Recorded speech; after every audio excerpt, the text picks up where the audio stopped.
At Sierra, discover great deals on top brand workout gear, like high-quality walking shoes, which might lead to another discovery. 40,000 steps, baby.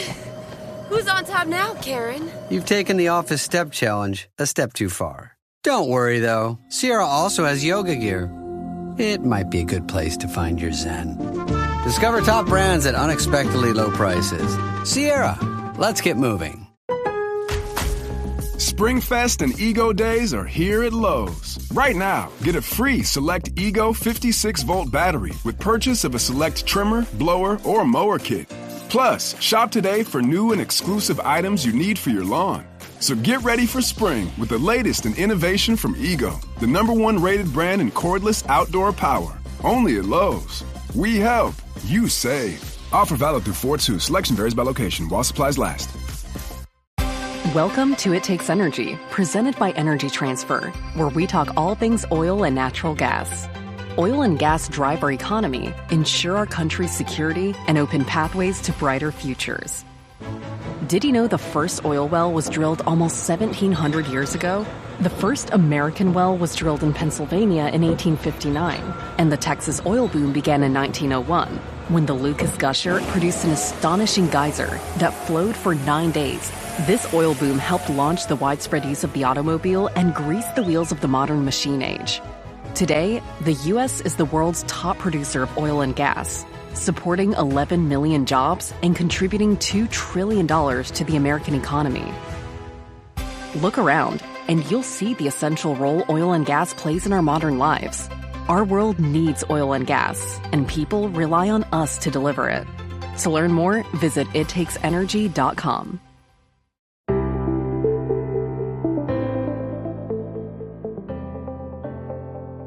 Hello and welcome to the Paddock and The Pavilion, probably the only podcast that covers both horse racing and cricket. Today our focus is horse racing and the Grand National. Returning to the show is former leading jockey, now television broadcaster, Tom Scudamore, to talk about the Scudamore family's deep connection with the world-famous race, a story that began in 1951. From famous rides and training successes to the race's enduring significance for the Scudamore name, Tom shares his personal experiences and family history atAintree. It's a fascinating insight into one of racing's greatest dynasties. He also gives his take on recent changes to the race, what it now takes to win the Grand National, and even provides a tip for this year's renewal. Welcome back to the show, Tom. Thank you very much, Stephen. How are you? Have you got over all the excitement of Cheltenham? Just about. It was quite extraordinary, wasn't it? No, it's been pretty busy. Just about got over Cheltenham, but Aintree will be fast upon us. But it was the festival was absolutely fantastic, and it just showed the unpredictable nature of jump racing that we love. It certainly did. And today we're going to talk about the Scudamores at the Grand National, an association which began in 1951 when your grandfather, Michael, rode in the race. But what is your first memory of the Grand National? My first memory of the Grand National is going up to watch Dad in it in 1988. I remember going up. I mean, I can remember bits and pieces of watching the National at home, but yeah, the first National I remember going to was to watch Dad fall on Strands of Gold, which basically, was yet another in the litany of Grand National disappointments of Scudamores riding in it since 1959.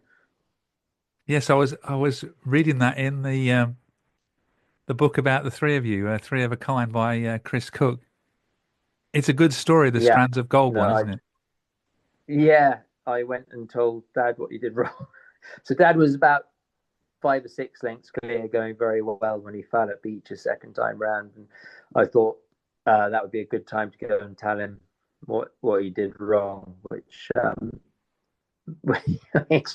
made him chuckle, which lightened what was a pretty dark day for him. I think it cheered him up a little bit. Everybody else was trying to avoid him and leave him to his own devices. I went and marched up and told him that he should have been holding on to the mane. If he was holding on to the mane, he wouldn't have fallen, because that's what he'd been teaching me on my pony up until that point. And I thought that was the time to go and inform him that he wasn't quite practicing what he preached.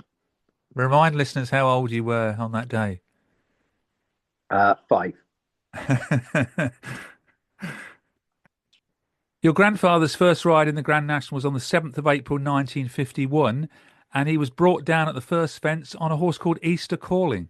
Yeah, Easter Calling was trained by my great-grandfather. Granddad had already ridden him around, I think it was second on him in the Beecher Chase that winter. And he didn't say whether he fell or was brought down. So it's interesting to say he was brought down, but he did say that that year's Grand National, there were 12 fallers at the first. And there's a very famous picture of all the jockeys on the landing side all together in a huddle, looking suitably disappointed. But he said that the starter lined them all up and then told them all to take a turn. And whilst half the field were facing in the wrong direction, he let them go. So it's not just recently that the starts have been causing issues. It happened 84 years ago in the Grand National again. So it's not just 1993. And I didn't realise it was your great-grandfather that trained Easter Calling. Yeah. My great-grandfather trained a few at that time, and Easter Calling was one of the horses that he trained. Michael was second in 1952 on Legal Joy for Fort Warwin and third in 1954. But winning the race in 1959 on Oxo, he must have recalled that race many times to you. Oh, yeah, absolutely. And let's say up until 1959, he had a tremendous record in the race. Legal Joy, Irish Lizard, and then obviously winning it on Oxo.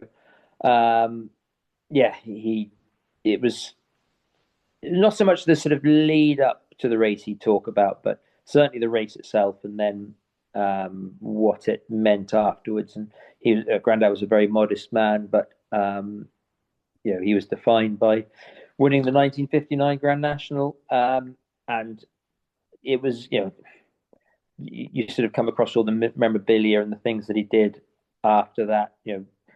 Obviously Herefordshire at that time was a very rural area, very rural county, which it still is now. And he was, when he came back from winning the Grand National, he was a local hero. I don't know how many sons of Hereford won the Grand National. Grandad might have even been the first, but he was, he was made basically. There was a big dinner in his honor in the town and also in the city, and all sorts of things. He had all the sort of memorabilia of that. So no, it was something he was rightly extremely proud of, and it was a very famous race because the second jockey famously Tim Brookshaw lost his irons. So that was very famous, that an extraordinary riding performance to go and finish second. A very different race though in 1959. Yes, yeah, and I think it wasn't until the following year the first sort of changes to the race were made, and that was so in 1960 the fences were put on a bit of a slant. Before then they were just big uprights. So he was, as he always said, his was the last of the really proper nationals. He also set a 20th century record riding in the race 16 consecutive times. Yeah, which I think, although maybe Dickie broke it consecutively. I was going to break it, and then I dislocated my shoulder 2 days beforehand. I think Dickie might have broken it, but I'm not sure. I think myself and Dickie had more rides in the race, but I think Grandad had the most consecutive ones.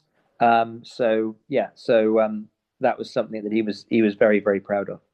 Yeah, 16, I think. The last one, last time he rode in was 1966 before he had his injury. Yeah. Greek Scholar, was that the last one he rode in it? I think it was. I'll have to check. Tim Cox of the Cox Library's records. But your granddad also trained the third in the Grand National Red Rum's second win. Yeah, he did. 1974, he trained Charles Dickens to be third. Owned by Sir Piers Ben Goff and ridden by Andy Turnell. And again, that was something I wasn't really aware of. That Dad and Granddad would tell me about that, but Andy Turnell rode it shorter than probably any jockey that's ever lived, and they had a wonderful picture of him jumping Beecher's Brook on Charles Dickens. But I think they were again very happy with the way he ran, but he was never in the hunt really. But he finished third. I watched the race today again on YouTube, and he was well up there for a long time, though. Yeah, he was. Yeah, till about the third last, and then was it Red Rum and Lescargo left him trailing. Let's talk It's a about good run, though. good run. Yeah, definitely. Let's talk about Father Peter, who waited until he was 23 until he rode in the Grand National. Yeah, he was meant to ride in it before. He had a couple of. He was a bit unlucky with injuries before he rode in it. I think he was certainly meant to ride in 1980, and he broke his leg just before. He had a freak injury and broke his leg. I don't know if he was meant to ride in it before that, but yeah, Dad was funny though. So Dad, although he was 23, he was on the way to being champion jockey, but Dad was 22 or 21, 22 before he got going, so he wasn't an overnight success, Dad. And then all of a sudden was this shooting star. He went from barely riding a winner to being champion jockey in the space of about 18 months. So that was quite extraordinary. But yeah, he didn't get going till it was a bit later. And what did he ride? He rode Cheers, wasn't it? Cheers. That's the Aldernete Grand National in 1881. For John Edwards. But again, I think he was just delighted to have a ride round. You don't you have to have a big telly to watch it because you don't see much of him. So did you used to go to watch him, after you went in when you were 5? Yeah, I'd go to the National every single year, go up all excited and come home terribly disappointed. Well, he did come third on Corbière in 1985. I can't remember that one. And he jumped the last in front. That must have been. I can't remember watching that one. Might have only been 2 at the time. So So I can't remember that at all. I say the first one I remember is going up to watch Strands of Gold, and I think he had a good ride. The good ride I remember he had was Docklands Express. Obviously, he rode Bonanza Boy a few times. They never looked like winning. Docklands Express was up there for a bit, but generally, unfortunately, there was never really a moment watching him thinking he's going to win the Grand National.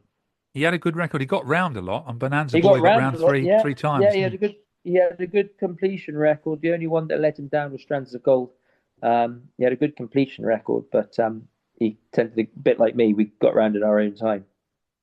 And he could have rode Party Politics, the 1992 winner. Yeah, he could have ridden Party Politics. He had the choice. I think he was asked to ride him early on because the chap that normally rode him, Andy Adams, broke his leg, but at the time he wasn't sure what Martin would have in the race. And then it was a bananas few days. So when he got up to Liverpool, he was going to ride Bonanza Boy, who at that stage was a veteran and was one of the outsiders. I remember he actually had the choice between Bonanza Boy and a Murta. And then on the Thursday of Aintree, so Dad was a bit grumpy going up because he didn't think he had much of a chance of riding the National. And then on the Thursday night, Adrian Maguire and Anthony Torrey both got hurt on the Thursday of Aintree. So then he had the choice between the first and second favourite in the Grand National on the Thursday night. And he went for Docklands Express and finished 4th. But yeah, he was asked to ride Party Politics, but he couldn't commit when he was asked. You say he only fell once. Did you get the feeling that it was a big regret? He won 8 championships that he didn't win the Grand National? Not really. I mean, you've got the hand that you're dealt, and he had a wonderful career. Unfortunately, he didn't have a Gold Cup or Grand National in his deck of cards, but that's there's plenty of us that don't, and I don't think because I think the only way you can have a regret or of not winning one of those races is if it slips through your fingers. If you have a situation where you've jumped the last, or you're in with certain decisions you may have made during the race, has cost you a length here or there, and you can say, maybe it was one of those races I should have won. But I don't think, Dad never had a moment like that, and so it certainly wasn't a regret. Is it just about getting the right horse on the right day to win the race? Yeah, it's the same as any other one, being in the right place at the right time and having that opportunity. I know he rode a few favourites, but there was never a moment, other than Corbière, who had too much weight and ran a tremendous race. There was never a moment in one of the nationals that Dad rode in where you thought, well, if he'd gone tighter at the canal turn, or got the wrong angle going to the elbow, or hit the front too soon, or kicked on too soon, or got going too late. There was there was never a moment where any decisions that he made, any decisions that he could have made that would have resulted in a different result. So you can't have any regrets in that respect. He did have, or has had, more luck as an assistant trainer, though. He has. He's bought and helped train. So he bought Earth Summit as well as being assistant trainer for Earth Summit. He was assistant trainer when Bindery won the national for Nigel as well, and then he bought one for Arthur and Corrick Rambler. So, and then was assistant trainer for both of those. So he's been involved in 4 Grand Nationals, and 3 of them three of them really, really closely. And actually, both Corrick Rambler and Earth Summit, he rode a lot at home as well. So, those 2 was really heavily involved in. They must have brought him great joy, though, to have won the race. Oh yeah, I think they did, and especially one for Arthur and Corrick Rambler. I think because with Earth Summit and Bindery, with Earth Summit especially, obviously he was training with Nigel. They were extremely successful, and it was just a combination of many things, and there was a lot of fun winning the national. But I think with one for Arthur and Corrick Rambler, he probably felt even more of a driving force, and also it's helped promote them onto it raised the level. Whereas, I think that probably why it gave him even more pleasure, because it's raised the profile of the yard and given them opportunities to have even nicer horses. You could have ridden Bindery. Yeah. But again, I'd committed to something else, and I mean, so I rode Smarty in that year's national rather than Bindery, and I was asked to ride Bindery. Well, no, that's a lie. I was asked to ride something a Nigel. So I was asked to ride Smarty, who'd been second the year before his Grand National. I've been asked to ride him. So I was 19 years old, 18 or 19. And I was a conditional. I just turned professional, and I was asked to ride around Christmas of that year, that season. I was asked to ride Smarty. And, that's quite a nice thing to be asked. This is before he'd just been second in the Beecher Chase. And obviously, whether Norman had gone back to Ireland, I don't know. I don't know how I came to ride him, but I was asked to ride him. It's long and short of it, because Timmy and Norman Williamson had been riding him. Timmy then went to Nichols's for the first time. I don't know what Norman was going to, maybe Melly Moss or something. Anyway, so I was asked to ride Smarty, and I said yes. And then I was riding a fair bit for Twiston at the time as well, and when I said yes, I went to see Martin Pipe, and Pipe said, I don't think we've got, do you mind if I ride Smarty? And he said, not at all, because at this stage we don't have anything, AP or ride, whatever we have, but we don't really have a national horse at this point. And I forgot to ask Nigel. So when I told Nigel that I was riding Smarty, he went mad and said, well, what about one of mine? We've got 4 for it, which at the time was Bow, Bindery, Frantic Tan, and it might have been King's Road at the time. They were the 4 horses he was preparing for the national. So he didn't say which one, but he said, I'd want you to ride whichever Carl. But I was going to ride whichever Carl wasn't. And then closer to the race, then I was still going to ride Smarty, and Jamie Goldstein was going to ride Bindery, and Tom Jenks was going to ride Frantic Tan, and Carl was going to ride Bindery in King's Road. King's Road had got an injury, so he didn't make it. And then a couple of days before the national, Jamie breaks his leg at Ludlow, and Nigel said again, was like, if you want to jump ship, you can ride Binderee. And I'd been committed since Christmas to ride Smarty, and so I didn't feel I could let those people down to ride Binderee. And Jim Cullity went and won the Grand National on Binderee, and I pulled up on Smarty, having nearly got brought down at the first. But again, similar to Dad, it wasn't, at the time it annoys you and stuff, but like it wasn't a case of, you could say lots of things like that now. I could have probably, I could have ridden probably other horses that have gone on to win the Grand National, but I was committed to David or other people. And some, you could say the same. You could say the same about so many of those spare, Leighton Aspel winning the Grand National on the horse of Dr. Newlands, Pinot de Rey. Sam Twiston had ridden it at the time before he was claimed by Nichols. There was a spare going. If AP, Richard Johnson, Noel Feely, myself, if we'd all try to get on it, maybe we would. I don't know, but you can go round and round in circles. Yeah. And you were only young then, weren't you? Only 19. Yeah, and it never feels like one that had got away at all. You first rode in the race the year before on Northern Starlight. Did you get lots of advice from Grandad and Dad of how to ride? Yeah. And I'd had 2 rides over the national fences and got no further than the first on both of them. So, I remember that pretty well. It was just one of great excitement.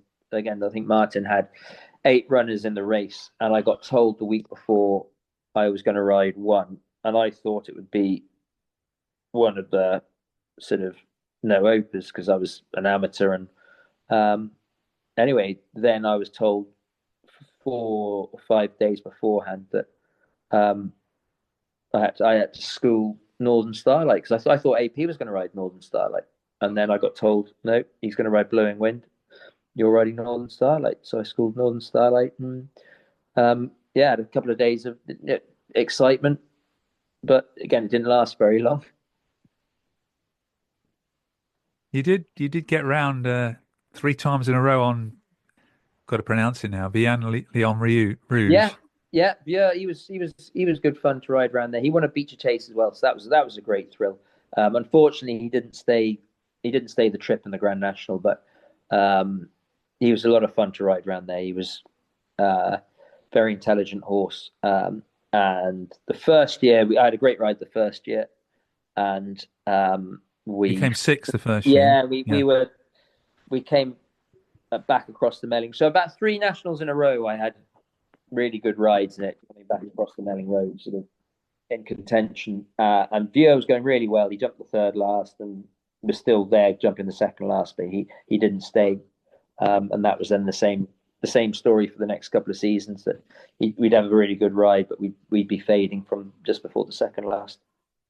It's an obvious question, but is there a different feeling that when you get up on Grand National Day when you got a ride? Yeah, it is. I mean, that your nerves are the wrong word. Although you are nervous. You ask anyone, they do get nerves, but it's a different. It's just an excitement. You get so excited, and you just that adrenaline going through your body, anticipation and excitement. It's a very heady mix. Your last 2 rides in the Grand National 2021 and 2022 were on the John Joe O'Neill cloth cap. Yeah, unfortunately, he broke blood vessels basically, and that he was I think he was the shortest price.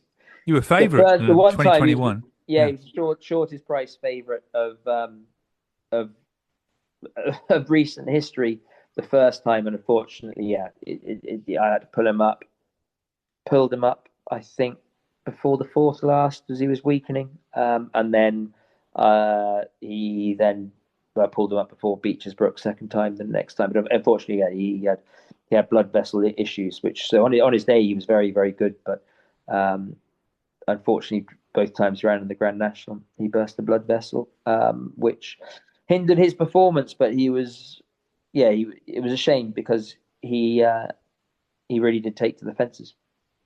And you didn't know at that time when you lined up in 2022 that would be your last Grand National. No, no. I was hoping I'd get a couple more goes at it, but no. I was watching Cheltenham the other week. I wish somebody could tap you on the shoulder as you walk into the winners' enclosure and say, "This will be the last time you do it." I suppose that happens so often with jockeys, though. You never know when you're going to ride the last exactly time. When the roller coaster stops, Now's the time for a great deal on a new Honda. It's time to take an adventure with rugged capability and commanding style. Check out the Honda Ridgeline, Pilot, or CR-V. For a limited time, well-qualified buyers can get a 3.99% APR on a 2025 Pilot, 1.99% APR on a 2025 Ridgeline, or a 2.99% APR on a 2025 CR-V.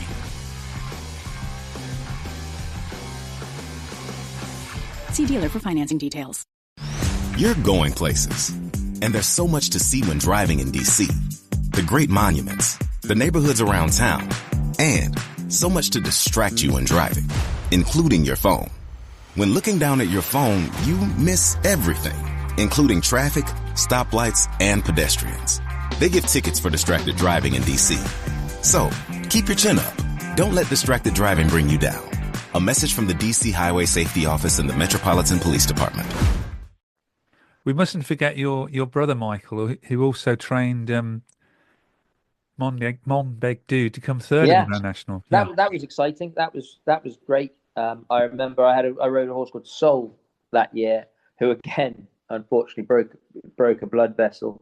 And I remember jumping the first. So again, I was up there all the way, and then I was going really well, and then suddenly wasn't. And it was AP's last national, and Leighton was in front. I think Dickie was in second, and then so I was upsides AP, and I'm suddenly beginning to weaken. I was like, "Good luck, AP. I hope you win it," because we all knew it was his last ride in it. And then as soon as I've said that, about 5 seconds later, Liam Treadwell's come past on Monbeg Dude. God, suddenly he's thinking he's going to win it. So I was, having said good luck to AP, and I was then wishing Liam on, but unfortunately, Leighton Aspel, that ship had sailed, and he was galloping into the history books once again on many clouds. There was never a chance you were going to ride Monbeg Dude for your brother then? Yeah, I could have done. So that year's national, I could have ridden Monbeg Dude and the Druid's Nephew, but I was riding Lot for David. So Soul, who I'd won. He was second or third favourite anyway, so I was never going to jump ship from Soul to ride. I think David had 4 or 5 runners anyway, so I was always going to have to ride one of David's. What do you think to the changes to the Grand National, the fences, the number of runners? Look, obviously, if I had my way, I'd still like them to be like they were, and 40 runners hurtling down. But things that were acceptable 20 years ago are no longer acceptable now, and life changes, and you have to adapt and change with them. As I said before, Grandad rode in the first modified national in 1960. The start of the 1954 Grand National was delayed because people were protesting. People protesting about the Grand National is not a new thing, but the most important thing is the Grand National continues to survive and change and adapt. And how many more times can you change and adapt it? I don't know. But the most important thing is the race itself, and it's still the greatest race in the world. It's still the most watched race in the world. And you look at, the Gold Cup viewing figures went through the roof, 1.8 million, which was extraordinary on a Friday afternoon, absolutely fantastic. And that's going to pale into comparison when they all line up for the Grand National. And that, regardless of what I think to the changes, regardless of what anyone thinks to the changes, Unfortunately, the pressure that the race and the sport is under at times, it has its own responsibilities. And I think the executive all the way through have always made the right decisions. And as I say, the closest the race has ever come to being stopped is when they sold it to a man called Bill Davis, who was a property developer in the 70s. So, I think that the changes. What I think of them is, as long as it keeps the light going, it keeps the torch shining on the race, I can accept them. I was interested to hear what you said on ITV Racing about winners of Scottish Grand Nationals, Midlands Grand Nationals being allowed to go in the race. Yeah, I think so, because now it's down to 34. I think there has to be aspirations to run in it. Personally, I think that there should be 4 or 5 spots. So, I suppose the best way of thinking, maybe 6. So 28 get in, and as long as you're in the handicap, if you win the Welsh National, the Haydock Grand National Trial, an Irish National, Scottish National, Whitbread, then you should you should probably get an exemption into the race, because again, I think it would then build up. The Scottish National is a great race anyway. It would build up an incentive for the Whitbread again. Irish National goes without saying, and then the Haydock race and the Welsh National have always been great trials for it too. So I think, I just think there's a situation potentially where, how does a horse like Mr. Incredible keep out Mr. Bango? And how does that work? Yeah, good point. Especially Mr. Incredible, you've got to get him to start with him. Or you've got a fading light of Gigginstown's or something like that that's keeping an up and comer out of the race. Look, they'll argue that they're still performing at a high level, but the weights are done so far in advance, 3 months in advance, or however long they're done in advance, February time, 2 months in advance. Things change, and I just think, it would be sad if a place was denied to a Welsh National winner, Scottish National winner. If I'd much rather see that than capping of owners or trainers. I don't think capping of owners or trainers is right. You shouldn't stifle. You shouldn't stifle brilliance. You shouldn't stifle the bet. You shouldn't stifle brilliance. But then if you win those big races, they're big races in their own right, and you have aspirations to being a Grand National horse. And I think that would be. I don't think you could argue with the winners of those races getting exemptions into the Grand National. It works in other racing nations with Melbourne Cup and things like that. And I think it would give people incentives. Not that they probably need any, but certainly incentives and aspirations to run in those kind of races. This year's Grand National Day is going to be a lot safer for you. Where are you working? ITV or Racing TV? I'm waiting. No, not Racing TV. I'm waiting to find out where I am. Otherwise, I'll be at home watching it and cheering them on. But at the moment, I'm not sure yet. I'm waiting to hear back whether I'm needed. What are your thoughts on the 2025 Grand National? Look, where again, Ed was saying the other day, is it inevitable? You look through it, and is it as deep as normal? We'd have said the same thing about the Cheltenham Festival 2 weeks ago. Racing has a funny way of just when you think you've got all the answers, of chucking something in there. So it's always going to be, just be another magical race. I would think at this stage, I tell you, the one I really like, and he has had jumping issues in the past, but he's been great this season. And I watched him school the other morning, and he looked really exciting as Beauport. I think he might just be a little bit under the radar. I like the look of Beauport. There's something about him. I just said, watching him school the other day, he looked like he relished the different fences, and he do for me. He's been since he won at Ascot, they've been targeting the Grand National, and as I know, Nigel Twiston-Davies knows how to win it, and Beauport looks a good one to me. What sort of horse then do you need to win the Grand National now? Faster one now than you probably used to. You need a graded horse, and Beauport's a graded horse. He has always been a high quality horse, and he's had jumping frailties over fences, but he'll stay. He's won a Midlands National. He's got grade 1 form over hurdles, and he's not far off a graded performer over fences. Still think he's reasonably handicapped, and that's what you need. You need a horse that is probably graded quality, is able to, so you look at Iron Maximus, Irish national winner, so he stays.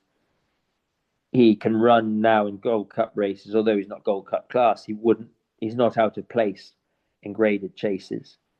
And yet he's got enough speed at some point to have won over 2 miles. And that's what you need. You need, you look back through them all. Let's take Bindery, for example. He won a grade 1 shallow hurdle over 2.5 miles. They thought he was a Gold Cup horse. It didn't work out that way, but he stayed 4 1/4 and won the Grand National. And time again, they used to say you need a 2.5 miler to win, and that's nonsense. That's always been nonsense. But what you do need is a horse that's fast enough to win over 2.5 miles at some point in their career, and yet stays 4.5 miles or 4 1/4 miles, and they're very few and far between. So that's I think always what you need. You need a horse that at some point has won over 2.5 miles at a decent level, but is a class horse. Well, thank you for that. 2 more points I wanted to raise before we went. Your granddad won a Topham and you won a Beecher Chase, both over the Grand National fences. There's nothing more to say, really, is there? No, we'll leave it at that. Just my final question before saying goodbye and thanking you very much for being on this show. Which is the best Grand National winner you've seen? Many Clouds when he won it. Yeah,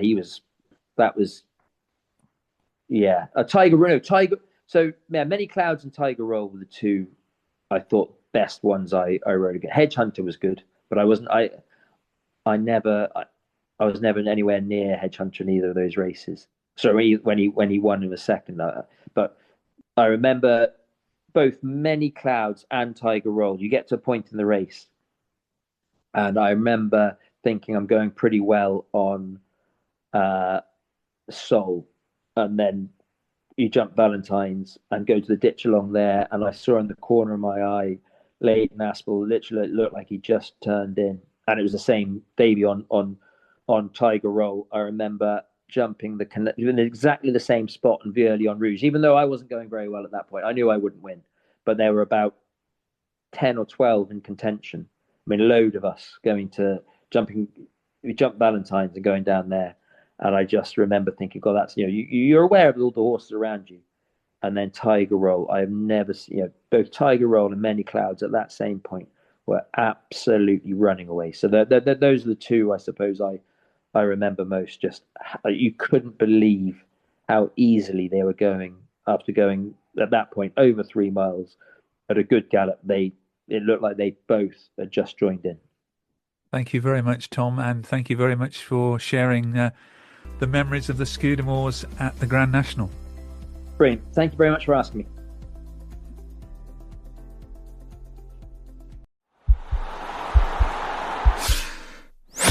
This podcast is part of the Sports Social Podcast Network.